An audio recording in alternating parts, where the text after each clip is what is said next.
너무 겹치는 본문이 많아가지고 깜짝깜짝 놀랐습니다. 또 이렇게 반복되는 본문을 주신 것은 하나님 또 이렇게 본문을 통하여서 우리에게 하시고자 있는 말씀이 있을 줄로 믿습니다. 빅터 프랭클이라는 정신과 의사가 있었습니다. 1905년에 태어나 1997년에 돌아가셨으니까요, 당시에 90세가 넘는 삶을 사셨으니까 굉장히 장수한 분이시죠. 이분은 오스트리아에서 태어났고 부모님은 유대인이었습니다. 이분은 정신과 의사로서 특별히 우울증과 자살에 관심이 많아서 그쪽에 관하여 깊이 연구를 많이 하였는데요, 무려 3만 명의 자살 위험성이 있는 여성들을 관리하고 치료하면서 마음이 아프고 정신이 아픈 자들을 치료하는 길을 만드는 데 힘썼던 의사였습니다. 그런데 1938년에 나치가 오스트리아를 점령하였고 이 빅터 프랭클도 유대인이었기 때문에 나치 수용소에 끌려가게 됩니다. 그곳에서 그는 참 힘든 일을 많이 겪게 되었는데요, 그래도 주어진 상황 가운데 좌절하지 않고 자신이 연구하던 일을 계속해서 이어나갑니다. 그 연구가 무엇이었냐면 바로 삶의 의미에 관한 것이었습니다. 이 빅터 프랭클이 수용소에서 많은 사람을 보게 되었는데, 사람들을 지켜보며 발견한 것이 무엇이었냐면 절망적인 상황, 아무것도 할 수 없는 상황, 이런 상태에서 자신의 삶에 가치를 부여하지 않으면, 삶의 의미를 갖지 않으면 살아남을 수 없다는 것을 그가 발견합니다. 최악의 상황임에도 불구하고 앞으로 무엇인가 해야 될 일을 찾고 그 의미를 부여할 때 사람들이 그 수용소에서 생존하더라는 것이죠.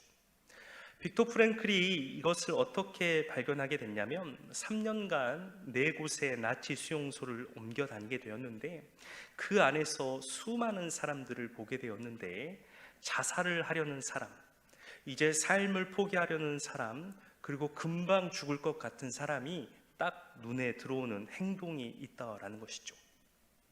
당시 수용소에서는 담배가 아주 소중했다고 합니다. 그 안에서 화폐처럼 사용되었는데 담배를 먹을 것인 스프랑 바꿔줬다고 합니다. 어떻게 보면 그 안에서 자신의 목숨을 계속 이어가게 할 도구이기도 한 것이죠. 그런데 어느 날 어떤 사람들 중에 이 먹을 것이랑 바꿀 수 있는 담배를 다 피워버리는 사람들이 있더라는 것이죠. 소중한 것인데 아끼지 않고 그냥 가진 것을 다 피워버리는 사람들이 있었는데, 그런 사람들은 곧 자살을 하더라는 것입니다. 그리고 사람들 중에 아무리 와서 때리고 일으켜도 그냥 땅에 누워있는 사람들이 있었다고 합니다. 눈에 초점도 없이 계속 누워서 자신이 쌓은 대변에 그냥 누워있는 사람들이 있었는데, 이 사람들도 금방 죽더라는 것이죠. 또 어떤 사람은 자신이 꿈을 꾸었는데 꿈에서 전쟁이 끝나는 날을 듣게 되어서 그날이 되면 우리가 나갈 수 있다라고 이야기를 하더라는 것이죠. 그래서 그 사람이 그날만 기다리며 살아가는데, 그래서 그날을 기다리면서 살아가더니 자신이 나갈 것이다 라고 말한 그 이틀 전부터 몸에 열이 올라오기 시작하고 몸에 있던 지병이 악화되더니 자신이 꿈에서 들었던 그날, 그 전날 죽더라는 것이죠. 근거 없는 희망을 가졌던 사람이 그 희망이 이루어지지 않게 되니까 죽더라는 것입니다. 그래서 이 모든 것을 지켜보던 빅터 프랭클은 왜 사람들은 이렇게 죽었을까를 고민하고 연구하기 시작합니다. 그리고 낸 결론이 무엇이냐면, 정말 절망적인 상황에서 어떤 형태로든지 내 삶의 가치나 의미를 부여하지 않으면 생존할 수 없다라는 결론을 내립니다. 절망적인 상황에서 삶의 의미를 찾지 못하는 이들은 정신이 무너지게 되고, 정신이 무너지면 육체가 무너지더라는 것이죠. 그러면서 삶의 어떤 거창한 의미를 찾으라는 것이 아니고 지극히 나에게 의미 있는 무엇인가를 내 삶에서 찾을 수 있어야 된다는 것입니다. 여러분, 이 빅터 프랭클도 3년간 수용소에서 정말 힘든 시간을 보냈습니다. 아버지가 수용소에서 사망하는 것을 지켜봐야 했고, 그 뒤를 이어 어머니와 동생 그리고 아내까지 모두 수용소 생활에서 사망을 하게 되었습니다. 부모님이 다 죽고 동생도 죽고 심지어 아내까지 수용소에서 죽어버렸는데 누가 난 기어코 살아야겠어라는 마음을 가질 수 있겠습니까? 나도 빨리 이 지옥 같은 곳에서 벗어나고 싶다라는 생각을 대부분 하겠지요. 그러나 그는 그 절망적인 상황에서 포기하지 않고 자신의 삶에 하나의 의미를 갖게 되는데, 그것은 바로 자신의 연구를 세상에 알려서 정신적으로 고통받고 아파하는 이들에게 도움이 되길 바라는 그 목표를 세우고 자신의 삶에 의미를 부여하기 시작합니다. 결국 그의 이런 연구를 통해 그가 수용소에서 나오자마자 한 권의 책을 발간하게 되는데, 그 책이 죽음의 수용소라는 책이었습니다. 정말 아무런 희망이 없는 상태에서 왜 내가 살아야 하는가에 관한 것을 자신의 수용소 생활을 통해 삶의 의미를 발견할 수 있도록 쓰여진 책인데, 전 세계에서 1억 부가 넘게 팔린 것으로 추정되며 세계에서 사람들에게 가장 많이 읽혀진 책 중에 한 권이 되었습니다. 저와 여러분에게도 있어서 삶의 의미는 너무나도 중요합니다. 우리에게 있어 삶의 의미는 우리의 삶이 나아갈 방향이 되기도 하고 힘이 되기도 하고 때론 의지가 되기도 하기 때문입니다. 우리의 인생이 참 만만치 않아서 때론 길을 잃어버릴 때가 많이 있죠. 어디로 가야 할지도 어떻게 해야 할지도 길도 보이지도 않고 힘도 생기지도 않을 때 내가 갖고 있는 이 삶의 의미가 내 인생의 방향이, 힘이, 능력이 되어주기 때문입니다. 저와 여러분이 읽은 오늘 본문을 보면 한 사람의 이야기가 나오는데요, 그의 인생을 살펴보면 정말 삶의 의미라고는 한 가지도 찾아볼 수 없는 비참한 삶임을 저와 여러분이 알 수 있습니다. 오늘 1절 말씀을 다시 보면 이 사람의 배경을 알 수 있는데요, 9장 1절 말씀을 보면 예수께서 길을 가실 때에 날 때부터 맹인된 사람을 보신지라 라고 되어 있습니다. 여러분, 이 짧은 한 줄이 이 사람의 인생을 모두 설명하고 있다는 것이죠. 날 때부터 맹인된 사람, 이 표현 안에 몇십 년간 살았던 이 사람의 지금까지의 시간을 우리 모두 상상해 볼 수 있습니다. 태어나면서부터 눈이 보이지 않았습니다. 자신이 어떻게 생겼는지, 자신을 낳아준 부모는 어떤 모습인지, 자신이 살아가고 있는 이 도시는 어떤 풍경을 가졌는지 이 사람은 아무것도 경험하지 못하였습니다. 이 사람이 지금까지 보고 느낀 것은 그저 캄캄한 어둠뿐이었고, 앞으로 이 사람의 남은 인생의 시간도 오직 이 어둠밖에 존재할 수 없었던 것이죠. 유일하게 할 수 있는 일은 사람들이 많이 다니는 길에 나아가 자신의 불행을 의지하여 구걸을 하는 것, 그래서 굶어 죽지 않게 먹고 생명을 연장하는 것이 전부인 삶이었습니다. 자신이 봐도 자신의 삶이 너무 불행하고 화가 나는데 자신을 바라보는 사람들의 시선은 더 비참하고 견디기 힘들었습니다. 오늘 말씀 2절에 이 사람을 향한 사람들의 시선을 알 수 있는데요, 2절 말씀에 제자들이 물어 이르되 랍비여, 이 사람이 맹인으로 난 것이 누구의 죄로 인함이니까? 자기니까? 그의 부모니까? 라고 말하고 있습니다.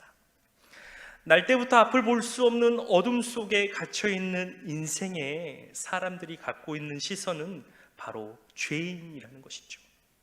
사람들은 이 사람이 이 장애를 가지고 어떻게 살아가고 있는가, 얼마나 힘들고 어려운지에 대해서는 관심이 없습니다. 그저 이들이 갖는 관심은 저 사람이 앞을 보지 못하는 것이 자신의 죄 때문인가, 아니면 부모가 죄를 지었기 때문에 저런 삶을 살고 있는가, 이것이었다라는 것이죠. 이 시대의 사람들에게는 어떤 사고나 장애는 자신이나 혹은 부모의 죄로 인한 결과라는 생각이 있었습니다. 죄가 죽음 혹은 고난을 일으킨다는 믿음이 있었기 때문인데요. 이 본문이 아니더라도 이런 생각을 사람들이 가지고 있다는 것을 우리는 성경에서 많이 찾아볼 수 있는데, 이강천 목사님도 말씀하셨듯이 대표적으로 욥과 그 세 친구가 그 증거이지요. 하루아침에 모든 재산을 잃고 가족을 잃고 나을 수 없는 병에 걸린 욥에게 찾아온 세 친구들은 처음엔 위로를 하지만 그들의 결론은 너의 죄로 인하여 내가 이런 재앙을 당한 것이니 회개하라라는 충고였습니다. 이들에게 있어 인간이라면 감히 감당할 수도 없을 만큼의 욥이 당한 고난보다는 욥이 어떤 죄를 지었길래 이런 재앙을 당했는가, 이것이 더 중요했다는 것이죠. 그리고 욥의 회복이 결국 자신의 죄를 자복하고 하나님께 자비를 구하는 것밖에 없다라고 자신들의 지식안에 욥의 고난을 바라보았습니다. 예수님을 따르는 제자들, 그리고 당시 사람들도 모두 이와 같은 시선으로 날 때부터 소경이 된 사람을 바라보고 있었던 것이죠. 물론 성경 전체를 보면 사실 질병과 죄가 서로 연결되어 있는 것은 사실입니다. 죄에 대한 징벌로 병을 얻게 되고, 그래서 죄를 용서받음으로 죄가 낫게 되는 그런 사건들이 많이 발견되게 되지요. 그러나 그것은 몇 가지의 사건에 대한 인간의 좁은 시각일 뿐, 하나님의 일하심을 결코 그렇게 간단한 법칙으로 정의할 수 없다라는 것입니다. 여러분, 이 소경에 있어 삶의 의미가 어떤 것이 존재할 수 있을까요? 날 때부터 어둠밖에 경험하지 못했던 세상, 남의 도움 없이 살아남을 수 없는 냉혹한 현실, 그렇게 아득바득 살아보아도 많은 사람들에게 죄인이라는 시선을 받으며 살아가는 이 인생에 여러분, 어떤 의미가 존재할 수 있겠습니까? 자신이 태어나서 한 번이라도 세상을 보고 자신의 마음대로 살아보다가 눈이 멀게 되었다면 자신의 삶을 돌아보며 하나님 앞에 지었던 죄를 찾아볼 텐데, 그렇지 않았잖아요. 혹 부모의 죄로 인함이라고 하면 하나님을 더 원망할 수밖에 없지 않겠습니까? 나의 죄도 아니고 부모의 죄로 인해 이렇게 비참한 삶을 내가 살아야 한다면 그 마음 속에 어떤 마음을 가지고 살아가야 할까요? 매일매일 구걸하고 돌아다니면서 사람들에게 죄인의 시선을 받으면서 이 모든 원망을 부모에게 돌려야 하는 그 현실이 너무나도 괴롭고 힘들지 않았겠습니까? 이렇게 비참하고 삶의 의미를 전혀 찾아볼 수 없는 어둠 가운데 있는 이 인생에 빛으로 오신 예수님이 찾아오셔서 놀라운 삶의 의미를 부여해 주십니다. 오늘 말씀 3절 말씀 우리 함께 읽도록 하겠습니다. 예수께서 대답하시되 이 사람이나 그 부모의 죄로 인한 것이 아니라 그에게서 하나님이 하시는 일을 나타내고자 하심이라. 아멘. 일평생 장애를 안고 어둠 속에 지내며 사람들에게 죄인으로 살아야 했던 그 인생에 주님이 찾아오셔서 이 사람은 죄인이 아니라 하나님의 영광을 나타내기 위해 살아온 삶이다라는 놀라운 의미를 부어주십니다. 그가 소경으로 살아왔던 지난날은 이 사람의 죄 때문만도 아니고 그의 부모의 죄도 인함이 아닌 하나님의 하나님 되심과 하나님의 영광을 드러내기 위해 그가 지금껏 이 어둠 속에 살아왔다라는 것이죠. 그리고 주님의 명령에 따라 그는 실로암 연못을 통해 빛을 보게 됩니다. 태어나 처음으로 바라본 세상은 바로 세상의 빛으로 오신 예수님을 통해서였다라는 것이죠. 여러분, 이 사람의 인생은요, 하나님의 도구였습니다. 하나님의 능력과 사랑을 통해 그는 치유를 보게 되고 세상을 보게 되고 사람들에게 하나님의 하나님 되심을 나타내는 빛으로 오신 예수님을 증거하는 생명의 도구로서 놀라운 의미를 가진 인생이 되었다는 것이죠. 여러분, 이제 이 소경은 더 이상 자신이 왜 살아야 하는지 고민하지 않습니다. 그리고 어떻게 살아야 하는지 모르지 않습니다. 자신의 인생의 의미가 무엇인지 분명히 알았기 때문에 그는 이전보다 더 큰 좌절이 와도, 더 이상 무너지지 않고 실망하지 않습니다. 자신의 삶의 의미는 바로 하나님의 살아계심을 나타내는, 바로 하나님의 영광을 나타내는 인생에 있기 때문입니다. 실제로 그는 예수님을 공격하는 유대인들로부터 예수님의 하나님 아들 되심을 부정하게 하라는 협박을 받게 됐습니다. 공동체에서 쫓아내겠다는 협박을 받으며 주님을 부정하라는 명령을 듣지만 그는 자신이 만난 주님을 온전히 고백합니다. 다른 것은 몰라도 이전까지는 보지 못했던 내가 주님으로 인하여 앞을 보게 되었고, 자신은 창세 이후로부터 맹인으로 난 자가 눈을 뜨겠다 함을 들어본 적이 없으니 예수님이 하나님께로부터 온 자임을 어떻게 부정할 수 있느냐라고 말하며 주님을 향한 자신의 믿음을 고백하게 됩니다. 그 결과 유대 공동체로부터는 쫓겨남을 당하게 되었지만 지금까지 한 자리에서 구걸만 하던 자신의 인생을 뒤로하고 이제 자신의 빛이 되신 예수님을 다시 만나 구원의 자리에 앉아 그분을 따르는 인생의 의미를 갖게 되었습니다. 역사적으로 정말 위대한 음악가 중에 베토벤이라는 사람이 있습니다. 물론 우리는 현재 임용 노래만 주로 듣지만 이 베토벤이 지은 음악이 정확히 무엇인지 몰라도 베토벤이라는 이름을 모르는 사람은 없을 정도로 너무나도 훌륭한 음악인이지요. 너무나도 놀라운 업적을 남긴 작곡가였지만 그의 인생은 남의 부러움을 살 만큼 행복하지 않았고 오히려 불행하고 외로운 인생을 살았다고 합니다. 베토벤의 아버지의 꿈은 자신의 아들이 당시 유명한 작곡가인 하이든처럼 되는 것이었습니다. 베토벤의 아버지 또한 당시 유명한 작곡가이면서 꽤 알려진 바이올린 연주자였는데요, 자신의 재능을 물려받은 아들이 온 세상에 그 이름을 떨치는 음악인이 되기를 바랬던 것이죠. 그래서 그 꿈에 집착하며 어려서부터 베토벤을 아주 혹독하게 연습을 시켰다고 합니다. 그리고 그 목표는 당시 가장 유명하였던 하이든을 뛰어넘게 하는 것이었는데, 이 아버지가 정말 모든 인맥을 동원하여서 하이든에게 아들 베토벤의 연주 실력을 보여줄 기회를 얻게 됩니다. 베토벤을 만나게 한 하이든은 차근차근 그의 재능을 테스트해 보았는데, 당시 어린 베토벤이 너무나도 큰 대가를 만나다 보니까 긴장을 해서 제대로 실력을 발휘하지 못하게 됩니다.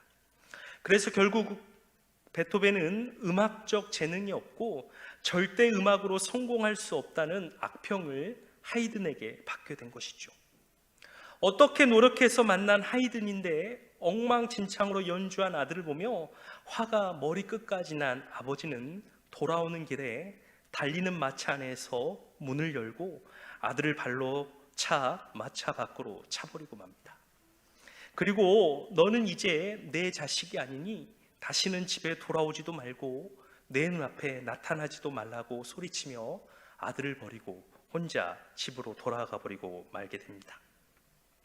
이 사건이 베토벤에게 너무나도 큰 상처가 되고 맙니다. 여러분, 그러지 않겠습니까? 자기가 지금까지 열심히 노력한 것이 본인의 원함이 아닌 아버지의 마음에 들기 위하여서, 아버지의 꿈을 이루기 위하여서 달려왔는데 그깟 실수 한 번 했다고 자신을 버리고 간 아버지를 보면서 얼마나 큰 상처를 입었겠습니까? 이때부터 베토벤은 혼자 살며 늘 불황아처럼 다니게 됩니다. 아버지에게 버림받은 그는 세상 어디에도 의지할 곳이 없었고 외로움에 몸부림치게 되고 긴 방황을 하게 되었습니다. 그래서 베토벤은 역사적으로 개파간 성격을 가진 것으로 유명했는데요, 사람을 만나면 먼저 의심부터 하게 되고 대화 중에 갑자기 화를 내거나 사람과의 관계가 원만치 못한 인생을 살았다고 합니다. 이 모든 것이 어릴 때 아버지께 받은 상처와 사람들과 지내지 못하고 혼자 버림받아 살았던 그의 시간들 때문이었다는 것이죠. 그런데 불행 중 다행으로 의지할 사람이 단 한 사람도 없었던 그때에 베토벤은 처음으로 하나님을 찾게 됩니다.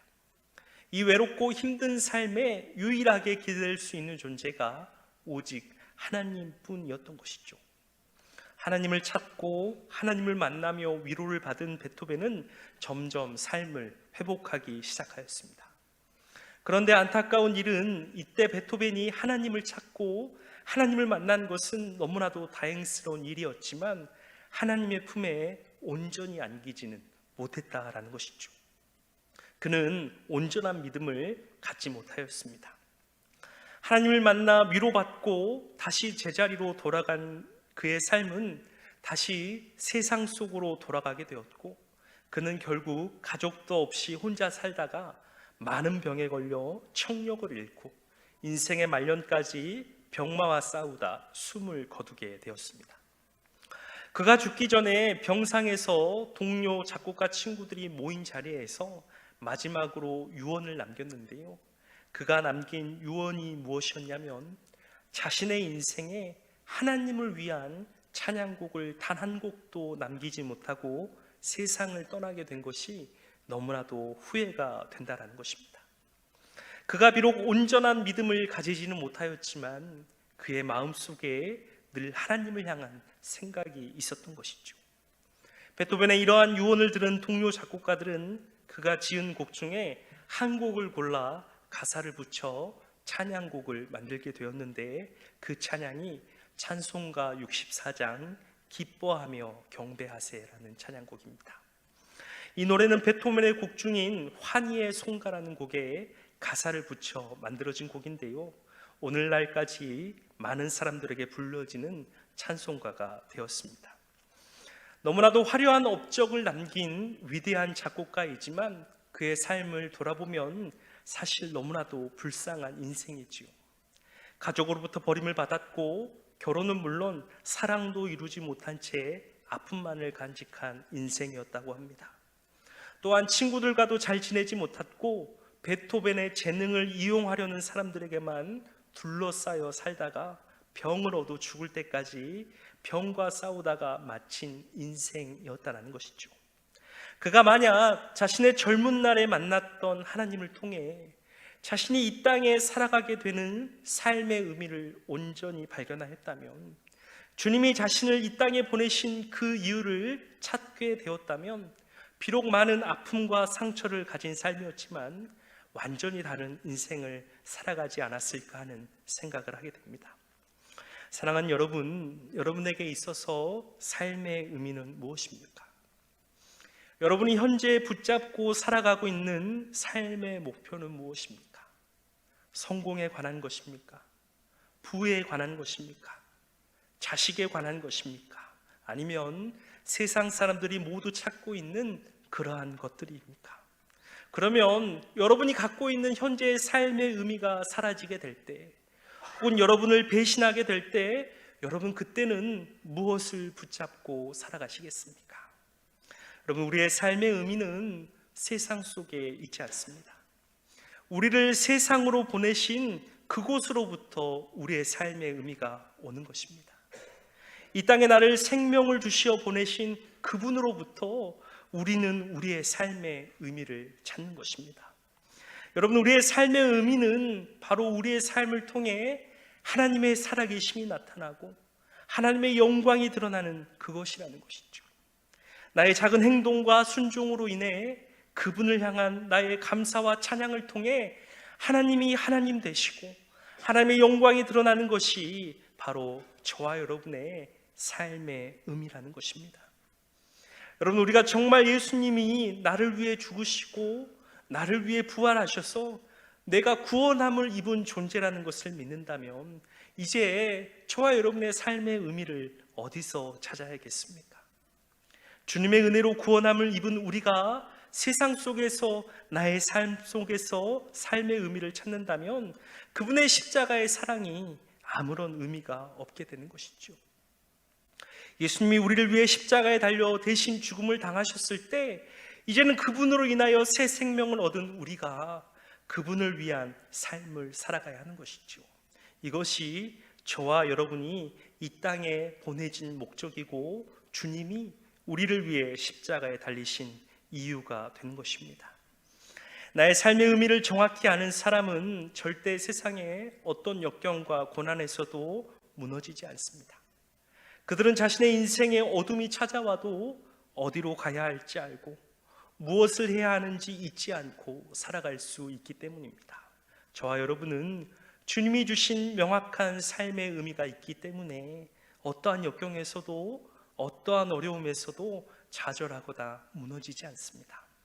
오늘 아프고 힘든 연약한 내 삶이지만 그래도 주님 붙잡고 살아가는 인생을 통해 하나님의 영광을 드러내실 것을 우리는 확신하기에 오늘도 우리에게 주어진 삶의 의미를 가지고 저와 여러분은 나아갈 것입니다.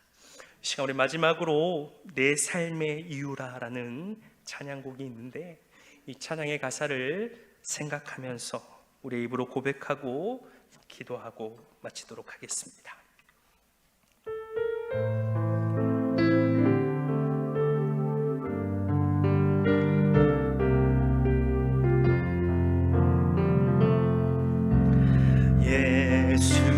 예수는 내 힘이요 나의 기쁨 내 참 소망 그 이름의 생명이 내 삶의 이유라. 내가 사나 죽으나 내가 사나 죽으나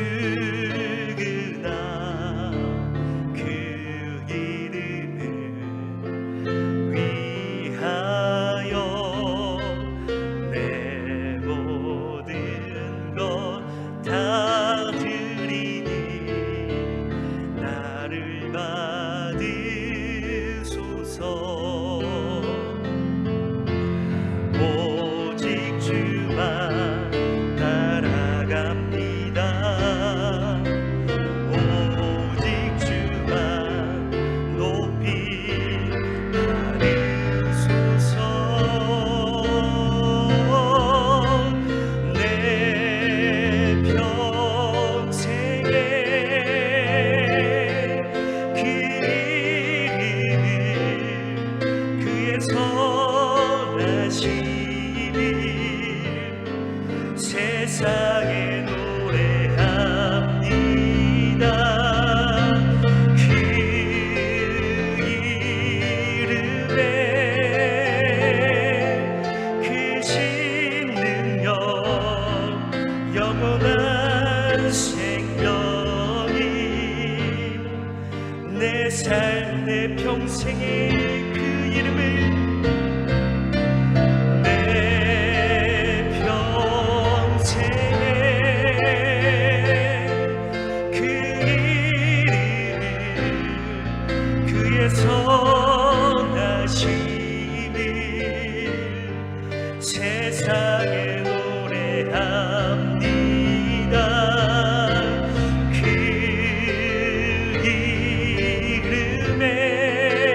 이름에 크신 능력 영원한 생명이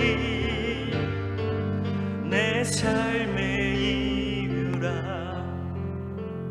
하나님, 오늘도 우리에게 주신 말씀을 통하여 우리의 삶의 의미가 무엇인지 다시 한번 새기게 되고 하나님 찾게 됩니다.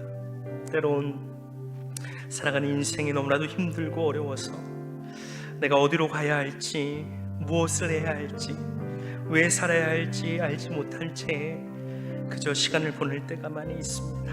하나님, 오늘 우리에게 주신 말씀을 통하여 우리의 삶의 의미가 하나님의 자녀로 이 땅 가운데 하나님의 되심을 나타내고 하나님의 영광을 드러내는 것에 있다라는 것을 다시 한번 깨닫게 됩니다. 하나님, 세상 속에서 길을 잃을 때 무엇을 해야 할지 모를 때에 우리에게 주어진 삶의 의미를 분명히 알아서 다시 한번 주님께 나아가 주님께서 주신 그 사명을 감당하는 인생들을 되게 하여 주시옵소서. 그렇게 그 길을 우리가 나아갈 때 하나님, 우리의 삶의 길을 온전히 붙잡으셔서 하나님 예비하신 그 길 가운데 있게 하여 주시옵시고 우리의 삶을 통하여서 하나님의 살아계심과 영광이 드러나는 그 귀한 인생들 되게 하여 주시옵소서. 오늘도 그 인생 가운데 살아가게 하실 하나님을 기대합니다.